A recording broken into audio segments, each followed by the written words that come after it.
September 11, 1683, 11 o'clock at night. On the Karlenberg Ridge northwest of Vienna, a man is kneeling in a small chapel. He is 54 years old, heavy-set, with a salt and pepper mustache and the bearing of someone who has spent 3 decades winning and losing battles. His name is Jan III Sobieski, King of Poland, Grand Duke of Lithuania, and at this moment, the most important military commander in Europe. Tomorrow morning, he will either save Western civilization or die trying. Below him, in the valley curving around Vienna, roughly 150,000 Ottoman soldiers are encamped.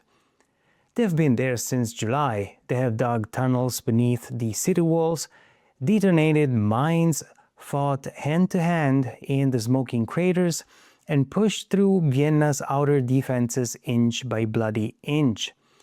Inside the city, some 11,000 regular defenders plus several thousand citizens and militia volunteers are holding what remains of the walls.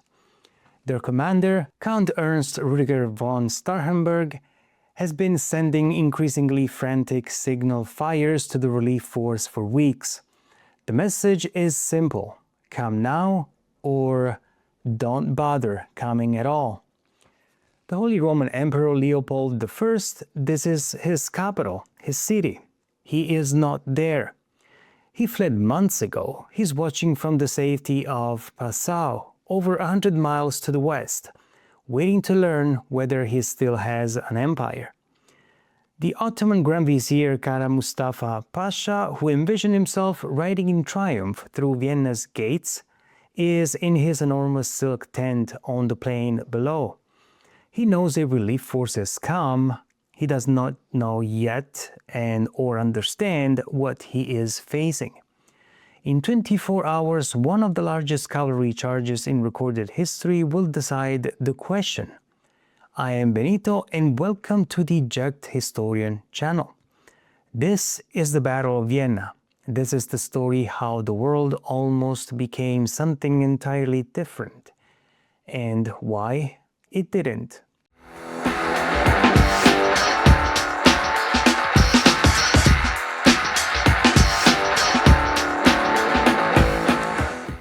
To understand where we're coming from, at its peak, the Ottoman Empire was larger than the continental United States.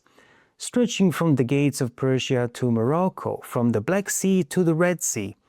Constantinople was the largest city in Europe, perhaps 700,000 people, when London and Paris was still a fraction of that size.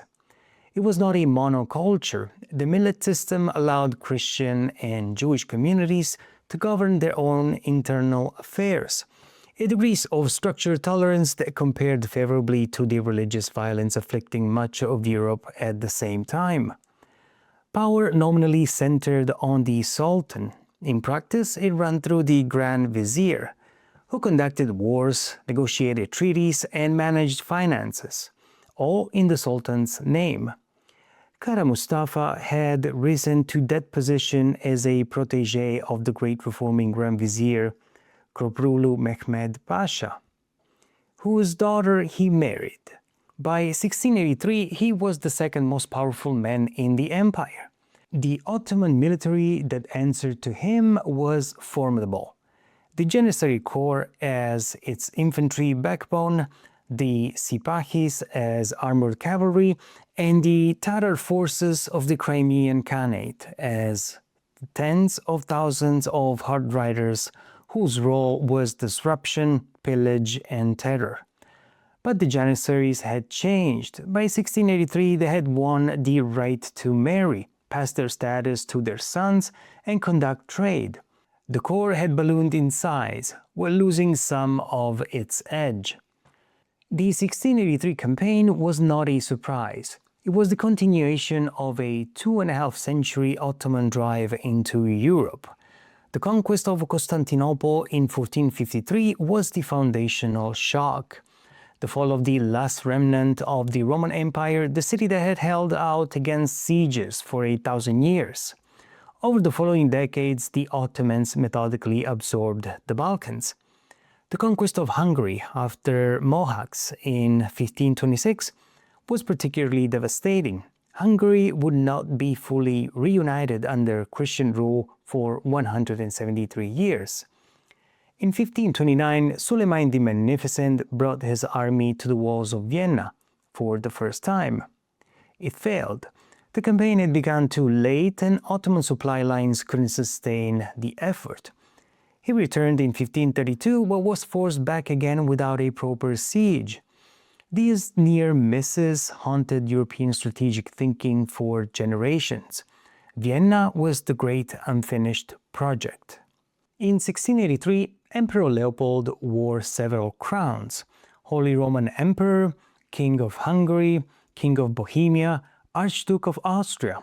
The Holy Roman Empire he nominally led comprised roughly of 300 to 400 sovereign or semi-sovereign entities. The emperor had real powers but was dependent on the princes for revenues and troops. Getting them to agree on anything requiring sacrifice was a constant struggle. Leopold I is one of history's more underappreciated figures. He was deeply Catholic, genuinely intelligent, and he was a serious patron of music who composed himself, and capable of shrewd political judgment. But he was not a warrior king, and he was caught between two enemies who each wanted him gone: the Ottomans to the east and Louis XIV of France to the west. Louis, the Sun King, the most powerful monarch in Europe, had made the expansion of French territory and the humiliation of the Habsburg the organizing ambitions of his reign. Every time Leopold tried to concentrate forces in the east against the Ottomans, he had to look over his shoulder at France. Since the 16th century, France had maintained the capitulations, arrangements that gave French merchants privileged trading status in Ottoman territories, and in exchange provided diplomatic cover for Ottoman actions against the Habsburgs. In 1683, Louis XIV pointedly declined to join the Holy League or provide any aid to the relief of Vienna. The pattern is unmistakable. Leopold's most immediate problem was Hungary. He had tried to roll back Protestant privileges there, and he had turned the Hungarian nobility against him. A Hungarian nobleman named Imre Takai led a full rebellion against Habsburg rule, and then made it worse by cutting a deal with the Ottomans. By 1682, the Ottomans had made Takai their client king in Upper Hungary. So when the Ottoman army finally marched, it already had a friendly state on Austria's eastern flank. The enemy was inside the perimeter before the siege even began. Vienna held perhaps 80,000 to 100,000 people, swelled by refugees fleeing the Ottoman advance. From the ridge, you would have seen a ring of low bastions and walls rising above the Danube floodplain. The spire of St. Stephen's Cathedral visible for miles. The defenses had been modernized since Suleiman's failed siege in 1529, the old medieval walls replaced with angled earthwork bastions built to absorb artillery fire rather than crumble under it. Good fortifications, not designed to hold forever but only to buy time for a relief force. The decision to besiege Vienna was Kara Mustafa's. Contemporary accounts describe him as arrogant, brilliant, and ruthless, and his career confirms it. He was a capable administrator and an ambitious strategic thinker, and his logic wasn't unreasonable. The Ottoman Empire had recently pacified Crete and signed peace with Poland. The Habsburgs were squeezed between France to the west and Ottoman pressure to the east. He had the numbers and the supply lines to sustain a major campaign. What he didn't see coming was the diplomatic response. Pope Innocent XI had been pushing for a Christian coalition against the Ottomans since his election in 1676. What made him different from every pope who had tried before was money. He had put the Vatican's finances in order for the first time in decades. And when the Ottoman mobilization became clear in late 1682, He used every bit of it. Papal envoys went to every Catholic court in Europe. Over 2 million florins went to the relief effort. The defensive alliance between the Holy Roman Empire and Poland-Lithuania, signed March 31, 1683, would not have existed without him. When the Ottoman army was already on the march, the alliance was barely months old. Innocent XI died in 1689 and was beatified by Pope Pius XII in 1956, though canonization has never been followed. Sobieski is too often remembered as the man who rode down the hill and saved Vienna. He was considerably more than that. Born in 1629, educated in France, fluent in French, Latin, German, and Turkish. He had spent decades studying Ottoman tactics. At the Battle of Kotin in 1673, he defeated a significantly larger Ottoman force and became a European celebrity overnight, and was elected to the Polish throne the following year. Getting the campaign funded wasn't easy. The Polish szlachta, the nobility, controlled the Sejm, the national parliament, under a system called the liberum veto. Any single nobleman could stand up and say, "I oppose," and kill any legislation instantly. He had paralyzed Polish politics for decades. Without the Pope's money, Sobieski simply couldn't move, and the papal subsidies weren't a gesture of solidarity. They were what made the march possible.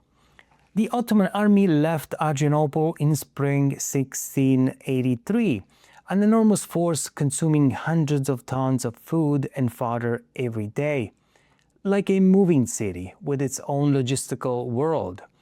The Tatar cavalry rode ahead, burning villages, driving civilians from their homes, flooding the roads with refugees. This wasn't incidental, it was deliberate, designed to disrupt Austrian mobilization and break morale before the first shot was fired at Vienna. The army arrived on July 14th. The siege began the same day. When Kara Mustafa arrived before Vienna, his commanders urged him to storm the city immediately. The walls weren't fully manned. The defenders weren't ready. A brutal frontal assault might have ended it in days. Several of his generals pushed for exactly that. However, he said no. Kara Mustafa refused. He wasn't confident an immediate assault would succeed against modernized fortifications, and there was a personal dimension. He wanted to take Vienna intact, with its wealth undamaged. He intended to claim the city's treasures for himself. A sack would destroy the city's value. This decision cost him weeks, and in a siege where weeks proved decisive, it may have cost him everything. Ottoman siege engineering in this era was genuinely impressive. Approach trenches were dug in zigzag patterns toward the city walls, the diagonal cuts, ensuring soldiers were never directly exposed to flanking fire. Once close enough, engineers called sappers would dig horizontal galleries beneath the foundations, pack them with powder charges, and detonate. A successful detonation could collapse a section of wall, open a breach wide enough for an infantry assault, and break the spirit of men who had heard it coming and could do nothing about it. Countermining was the primary defensive response, but the Ottoman engineering force was simply too large to be fully intercepted. For the people in Vienna, the 2 months were an experience of escalating horror. Food grew short as August wore on. By late summer, by some accounts, garrison soldiers were butchering dead horses for meat, and men were sleeping in their armor rather than waste time to put it back on when the next alarm sounded. The siege moved through the crowded population with brutal efficiency. Starhemberg himself fell ill at several points, conducting operations from a stretcher. But every day, sick or not, he appeared on the walls. He understood that his men needed to see him standing. The psychological pressure on the mines was particularly devastating. The first major detonation in late July killed soldiers, collapsed a section of defenses, and shattered windows half a mile away. More detonations followed, never on a schedule, which made it worse. You could never know when the next one was coming. By early September, the walls were failing. The Ottomans had broken through the outer defenses in multiple places and were on top of the bastions. Their tunnels had reached the foundations of the Lobel Bastei, one of the city's main corner towers, and everyone knew another explosion was coming. On September 6, Starhemberg sent a message to the relief force. A volunteer swimmer carried it across the Danube. A sealed capsule clenched in his teeth. The message was simple. Come now, another week, there will be nothing left to relieve. On the same day, Sobieski arrived at the Allied camp after a forced march that had driven his army to the edge of exhaustion. The Poles had covered hundreds of miles in weeks, moving faster than anyone thought possible. They were tired, hungry, but they were also ready to fight. On September 8 and 9, Sobieski rode the Kahlenberg Ridge and studied the Ottoman positions below. What he saw was a gift. The ridge was unfortified. The entire northwest flank of the Ottoman camp was protected by nothing more than light cavalry and a few earthworks. Kara Mustafa had not prepared for an attack from the high ground, and for a commander who had known for weeks that a relief force was coming, it was an extraordinary oversight. On September 11th, the commanders met. Austrians, Poles, Bavarians, Saxons, all agreed on a coordinated assault along the entire front, from the Danube of the northern flank to the Kahlenberg Ridge on the western flank. The cavalry would wait on the high ground, while the infantry would position itself by the Ottoman center. Then, when the moment was right, the charge. By acclamation, Sobieski was given overall command. Think about what that meant. Foreign commanders handing authority to a Polish king in a crisis with no time to argue. And that is how desperate the situation was and how much they trusted him. The night of September 11th was tense with preparation. Troops checked weapons and equipment. Priests moved through the camps hearing confessions, because tomorrow, a significant percentage of the men in those camps would be dead or wounded, and everyone knew it. That night, Sobieski attended Mass in a small chapel on the Kahlenberg, led by the Capuchin friar Marco Daviano, Innocent XI's personal legate. Below the ridge in the Ottoman camp, Kara Mustafa had spent the previous days in arguments with his commanders. Some urged him to lift the siege and concentrate against the relief army. Others argued for one final massive assault on Vienna's walls before dealing with Sobieski. Kara Mustafa chose a compromise that satisfied neither logic. He would continue the siege with part of his force while using the remainder to resist the relief army. Dividing forces against a concentrated opponent is precisely the kind of strategic error that gets commanders executed, as Kara Mustafa would discover 3 months later. The battle began at approximately 4 in the morning, when it was still dark. The Allied army descended from the Kahlenberg in 3 parallel columns. The Duke of Lorraine advanced along the valley floor close to the Danube. The German and Imperial forces from Saxony, Bavaria, and the German states pushed through the woods toward the Ottoman center. Sobieski's Poles held the high ground on the right and would advance more slowly, keeping the ridgeline as long as possible before descending for the cavalry action. The Vienna woods in 1683 were a genuine forest, dense, steep, cut through with ravines. No room for battle lines. Troops moved in column. Artillery could barely be dragged forward, and every ridge had to be fought for individually. The Duke of Lorraine pushed hard along the left flank, taking heavy casualties from Ottoman artillery. The German columns clawed through the trees in the center. By midday, they had broken through to open ground, the Ottoman camp visible below in the valley. But they had been fighting for hours in brutal terrain, and they were exhausted. Kara Mustafa spent the morning in crisis management. Reports of a light pressure came in from every direction. Worse, Vienna's garrison had begun sallying from the gates, attacking his siege works from the city side. In the early afternoon, he threw his reserves at the imperial advance in the center, the right call for that immediate threat. But in doing so, he stripped his left flank bare. No cavalry screen, no prepared position. Sobieski's descent from the ridge had nothing in its way. Before the charge, the Winged Hussars need a moment. If you see any images of them, you may think they were ceremonial, dressed up for a parade, not a battle. They were not. They were the finest heavy shock cavalry in the world. The Hussar wore a full suit of armor, breastplate, backplate, shoulder guards, and arm bracers, and a lobster tail helmet, over a padded coat in brilliant crimson, the whole kit weighing around 15 kilograms. Senior Hussars wore animal skin cloaks, leopard, wolf, or tiger, draped over the shoulder, a mark of rank and wealth. Their horse was a large Polish-Arabian warhorse bred for the weight it would carry and the speed it needed to hold it in a charge. His primary weapon was the kopia, a hollow lance of fir wood, between 4.5 and 6 meters long, tipped with forged steel and flying a silk pennant just below the point.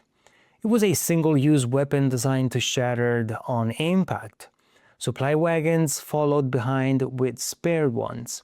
Secondary weapons including a long stabbing sword, a curved saber, and pistols.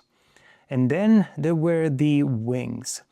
Enormous curved wooden frames attached to the armor, threaded with rows of eagle feathers. Whether they were worn at every battle or reserved for the most dramatic engagements is debated, but the intent was never in doubt. The Hussar was designed to look like something that didn't belong to the human world. A winged figure descending from the sky, feathers spread, moving at full gallop. Angels of death. And on the afternoon of September 12, that is exactly what the Ottoman infantry saw coming down the ridge toward them. The ground shook. The sound was overwhelming. Hoofbeats, the jangling of armor, thousands of feathered wings rushing through the air. These men had been fighting for hours, and then the ridge opened up above them. At approximately 5 in the afternoon, with the Allied center having made sufficient progress to stretch and occupy the Ottoman forces, Sobieski gave the order. 18,000 cavalry began to move. First, a walk, dressing the lines, maintaining formation, then a trot, then the canter, and finally, in the last half mile, the full gallop. The Hussars hit the Ottoman lines moving at more than 20 miles an hour, their lances leveled, their armor gleaming in the late afternoon sun, their wings howling. The Ottoman defense collapsed. It didn't bend, it shattered. Units that had held all day against infantry, against artillery, broke the moment the cavalry hit them. The panic spread outward from the point of impact faster than anyone could stop it. Within minutes, what had been an army was a mob. Sobieski's cavalry swept through the Ottoman camp, cutting down fugitives and overwhelming the last pockets of organized resistance. Kara Mustafa fled east, abandoning everything. Vienna was saved. Inside the city, when Starhemberg's lookouts reported that the Ottoman camp was in flames and Allied cavalry was sweeping the plain, people wept in the streets. Church bells began to ring, one at first, then more, then every steeple in the city at once. The sound carried for miles. The cost of the battle was enormous. Ottoman dead in the battle itself are estimated between 8,000 and 20,000. The range is wide because counting the dead in a rout spread over miles of countryside is genuinely difficult. Across the entire campaign, Ottoman losses were likely 40,000 or more. The Allies stood around 4,500 killed and wounded on September 12th alone. The civilians had paid the heaviest price of all. The Tatar raids before the siege had burned villages across a wide area. The refugees inside Vienna had spent 2 months starving and sick. The total human cost, soldiers, civilians, the villages between Adrianople and Vienna, runs well into the tens of thousands. What they found in the abandoned Ottoman camp was staggering. 300 to 400 artillery pieces, thousands of firearms, the entire Ottoman field treasury, thousands of horses and camels, silk tents, carpets, jewels, manuscripts, and a very large quantity of coffee. The story that this coffee sparked Vienna's famous coffee house culture is almost certainly a myth in its most specific form.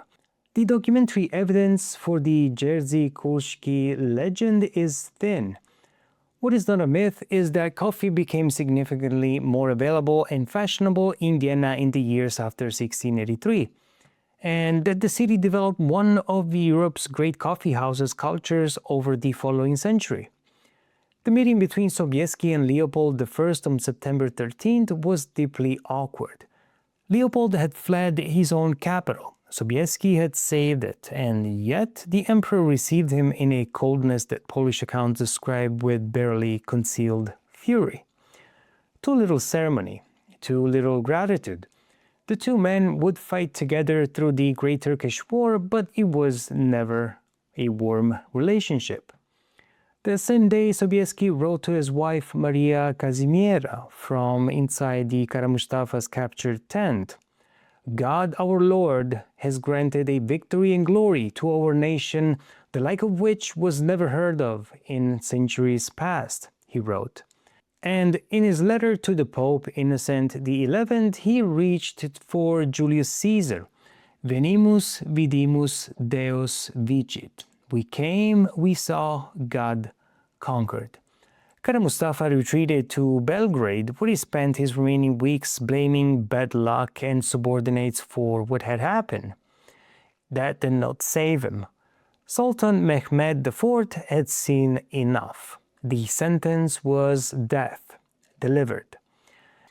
As Ottoman tradition demanded for senior officials to be strangled by silk cord, the Sultan's messenger arrived in Belgrade on Christmas Day, December 25, 1683.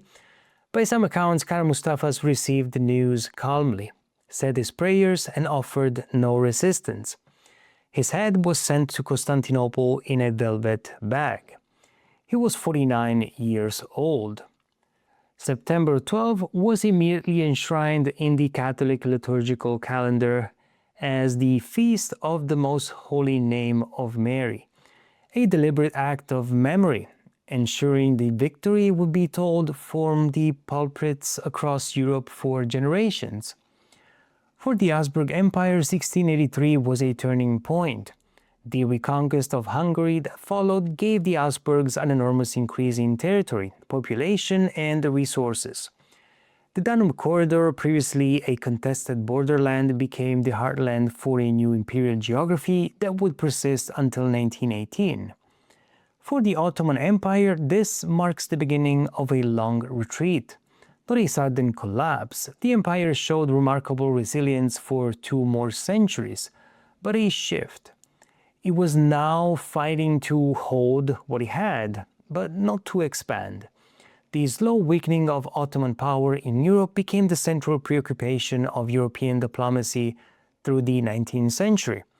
Greek independence, the Crimean War, the Congress of Berlin, all chapters in a story that turned the first time at Vienna. The memory of 1683 had not always been handled honestly. In the 18th and 19th centuries, the battle was recast as a clash of civilizations. Christianity versus Islam, Europe versus East. In the 21st century, some political movements have made it a rallying symbol for the same idea. Both require ignoring most of what actually happened. The Ottoman army at Vienna included Christian soldiers, Balkan troops, and Hungarian Protestant forces. The Holy League included men of multiple nations and faiths. And Catholic France spent the entire campaign working to assure the Ottoman siege succeeded against a Catholic emperor. None of that fits a simple civilizational history. But here we are at our counterfactual section, our road not taken. How close did the Allies actually come to losing? Well, closer than most people realize. The victory at Vienna depended on a chain of decisions, arrivals, and failures, any one of which, had it gone differently, changed the course of history as we know it. What if Sobieski arrives a week later? This requires no exotic assumptions, just that any of the genuine obstacles Sobieski faced proved slightly more difficult. The Schlachta's obstruction of war funding, a river crossing that took 2 days instead of 1, a Tatar raiding force that disrupted the march rather than being evaded. By September 6, Ottoman mines beneath the Lobel Bastei were days from completion. One more detonation, the walls were already failing, and then there would have been a breach. A breach meant an assault, and the garrison, after 2 months of disease and starvation, may not have had enough left to hold it. If Vienna falls, Leopold's authority collapses, the Holy League falls apart, and you don't fund a coalition to relieve a city that is already gone. But this isn't simply an Ottoman victory. Holding Vienna would have been a massive problem. The city is 1,500 kilometers from Constantinople.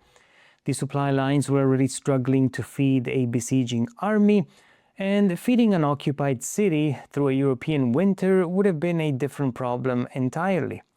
The more likely outcome is a negotiated peace, Habsburg humiliation, Ottoman control over Hungary, and the slow decline of the Ottoman Empire delayed by decades. What instead if Kara Mustafa prepares for the attack? He knew for weeks a relief force was coming. He had the numbers to keep the siege running and still fortify his northwest flank. He chose not to. A properly defended Kallenberg approach, artillery on the descent, cavalry screens, infantry in prepared positions, makes the Allied battle plan far more costly and far less certain. The Hussars needed 3 things to work: open ground, exhausted opponents, and a gap in the line. A prepared defense removes all 3, and here the entire battle hinges on one man's failure to do something he had every reason and every resource to do. What if the Holy League never forms? Without papal subsidies, Sobieski cannot move fast enough. Without imperial commitment, the German contingents, nearly half the relief force, don't come at all. The army that reaches the Kallenberg is Polish only, 27,000 men against 150,000. That is not a battle. That is a massacre. Louis XIV understood this. His refusal to join was not indifference. It was strategy. A weakened Habsburg Empire served French ambitions perfectly, and a Europe in which France achieved in the 1680s what Napoleon attempted in the 1800s, one power dominated the continent, would have been a fundamentally different world. What if the Hussars lose their nerve? A cavalry charge at this scale required something beyond tactics. It required 18,000 men to trust simultaneously that no one in front of them would slow down, no one on their flank would drift, and that the slope would not break the formation before it hit the Ottoman lines. Charges like this failed all the time. Fear moves through a formation faster than any horse. The Hussars did not hesitate, but consider why. The Ottoman infantry they were charging had been fighting for 12 hours. They were exhausted, under pressure from 3 directions, already close to breaking. Sobieski has spent the entire day manufacturing those conditions. He held the cavalry back until the center had done its work. He waited. Take away that patience, send the charge an hour earlier against formed and fresh infantry, and everything fails. The battle fails, Vienna falls. In closing, on September 12, 1683, on a ridge above Vienna, one of the largest cavalry charges in recorded history broke a siege that had lasted 60 days. An army of 150,000 was routed in a single afternoon. The Grand Vizier fled east, leaving behind his tents, his treasury, his ambitions, and 3 months later, his life. The Holy Roman Emperor returned to his capital. The world was different. However, that almost did not happen. Different because a Polish king arrived in time, because a Grand Vizier made a series of preventable errors, because a reforming pope spent years building something that looked for much of its construction like it might never hold together. And different because on a steep hillside through a forest, in the early hours of September 12th, roughly 70,000 soldiers from a dozen different nations, speaking at least 6 different languages, organized by commanders who had been political rivals the week before, decided to trust each other enough to fight together. The other road was there. It was always there, and honest history never lets us forget it. In our next episode, we will go to October 1777, the Battle of Saratoga, the turning point of the American Revolutionary War. A British army marches south through the wilderness of upstate New York, confident it will split the colonies in two. We will see what happens next time, and I will see you on the battlefield. Thank you very much for following up so far. Bye.